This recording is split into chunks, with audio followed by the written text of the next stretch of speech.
दोस्तों, हमारे YouTube channel में आपका स्वागत है। शिक्षा विभाग से जुड़ी हुई कोई भी जानकारी होती है तो हम आप तक सबसे पहले पहुंचाने का प्रयास करते हैं। जैसा कि हमने आपको कल एक न्यूज़ बताई थी, प्रदेश में कितने शासकीय स्कूलों में कहाँ कितने शिक्षकों के पद खाली हैं, जवाब दे सरकार। तो यहाँ पर देखिए, सरकार से देखिए, आप सभी को मालूम है कि दतिया के एक किसान ने, दतिया नहीं शायद डिंडोरी के एक किसान ने ये याचिका लगाई है कि स्कूलों में टीचर नहीं है और पद खाली हैं। और साथ में जब से शिक्षा का अधिकार कानून आया है उसके बाद भी स्कूलों में पूरे तरीके से पद नहीं भरे गए। इसके लिए हाई कोर्ट में याचिका लगाई गई कि स्कूलों में पूरे टीचर होना चाहिए। और साथ में देखिए, यहाँ पर क्या है, जब ये याचिका लगाई गई तो डीपीआई से जवाब मांगा गया।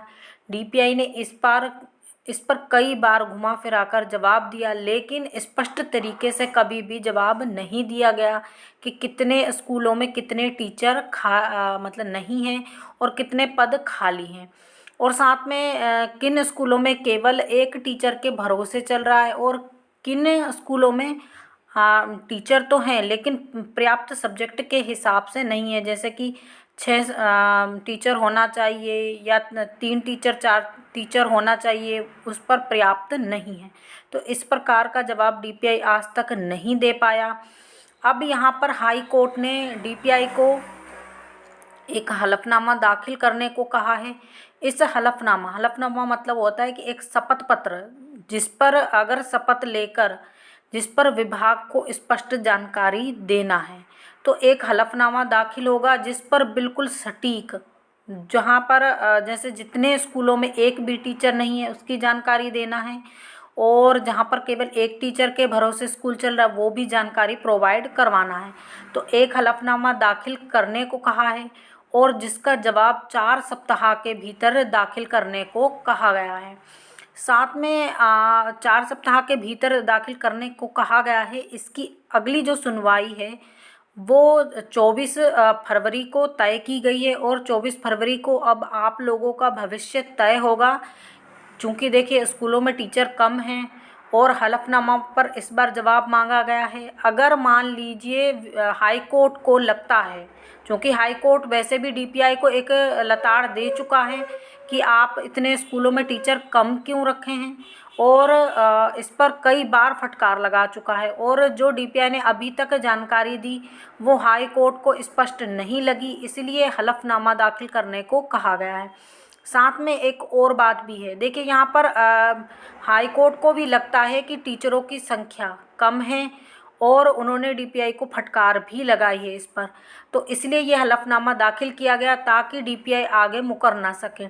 अब 4 सप्ताह के भीतर यानी 24 फरवरी तक हलफनामा पर जवाब देना होगा, और साथ में इसके बाद ही कोर्ट तय करेगा कि सरकार को किस मापदंड पर टीचर रखना चाहिए, और इसके बाद आपका फैसला आएगा। और इसके बाद चाहे तो पदवृद्धि होगी या फिर अगली भर्ती निकाली जाएगी। और हाई कोर्ट ने ये भी जवाब मांगा है डीपीआई से कि आप कोई भी भर्ती हो उसको इतना लंबा क्यों खींचते हैं, और साथ में एक भर्ती को निकालने में इतना समय क्यों लगाया जाता है, इस पर भी डीपीआई से जवाब मांगा गया। और यहाँ पर जैसे कि हमने आपको बताया कि डिंडोरी के किसान हैं, उन्होंने जो याचिका लगाई उसमें ये भी बोला गया है कि एक एक भर्ती को ये कई कई साल नहीं निकालते हैं, जिससे क्या होता है, जैसे मान लीजिए एक भर्ती को चलने में 7-8 साल लग जाते हैं, क्योंकि 4-5 साल बाद तो निकाली जाती है। उसके बाद उसका एग्ज़ाम लेकर उसको पूरा परिणाम निकाल कर उसकी काउंसलिंग की जाती है, तो 2-3 साल उसमें लग जाते हैं। तो टोटल एक भर्ती निकालने में इन्हें 7-8 साल लग जाते हैं, जिससे क्या होता है, जो स्कूलों में जितने टीचर रखे नहीं जाते उससे ज़्यादा रिटायरमेंट ले लेते हैं, क्योंकि एक साल में आपने देखा होगा कई टीचर रिटायरमेंट ले लेते हैं, कई 100 में और कई हज़ारों में भी उनकी संख्या होती है। जैसे कि आप मान लीजिए अभी अगर 10,000 टीचर एक साथ रखे गए हैं तो 10,000 टीचर एक साथ हटाए भी तो जाएंगे। तो इस प्रकार का प्रोसीजर होता है। अब यहाँ पर देखिए, जो जो डिंडोरी के किसान थे उन्होंने यही समस्या हाई कोर्ट को बताई है। अब हाई कोर्ट ने उनकी समस्या को सुना है और साथ में डीपीआई को लताड़ लगाते हुए 4 वीक में यहाँ पर हलफनामा दाखिल करने को कहा गया है। अब 24 फरवरी को आप लोगों का भविष्य तय किया जाएगा। तो इसी प्रकार की जानकारी के लिए हमारे साथ बने रहिए। जो लोग हमारे चैनल पर पहली बार विजिट कर रहे हैं प्लीज़ चैनल को भी सब्सक्राइब कर लीजिए। वीडियो को अधिक से अधिक लाइक कीजिए, शेयर कीजिए। Thank you.